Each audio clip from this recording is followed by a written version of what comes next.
And too many people have already died for us to have the right to vote, but too many people have died already because of the policies of some of the people who are running. Do we reward that with the White House? Is that the message that we're telling our children and spreading around the world? That I'm sorry suddenly brings lives back and makes it okay for our vets? Is that the story we're going to be telling in 20 years when our kids look at us and go, this was an opportunity we had in front of us and we voted for the same, the status quo? I'm going to tell you something about propaganda. Bush actually talked about it to us. He gave us a little education. He said, I'm going to repeat the same thing over and over and over again so that you believe the truth. It's called the culture of propaganda, and that is what we keep hearing in the news every single day. Same couple of phrases. Framing the narrative and saying that y'all should not even bother. It's already decided. And that's just the way that it goes. And unfortunately, that's been true for many people before us. That was the generation that had to preach tolerance. We're accepting. We have evolved on the issue.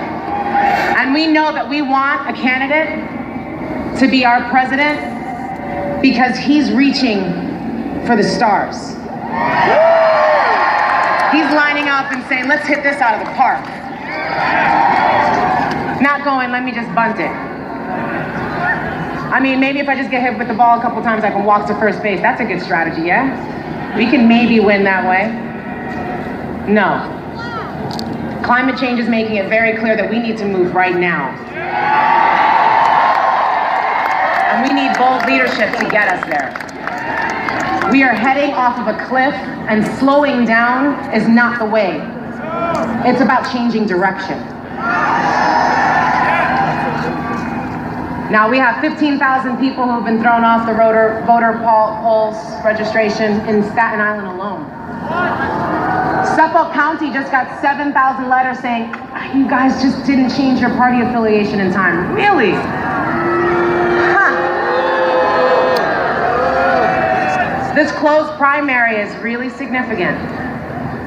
And as Linda said, we don't really vote in New York. The numbers don't show up.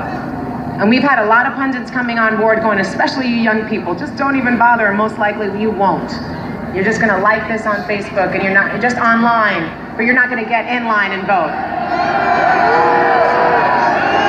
I see you all here already making a commitment to change that.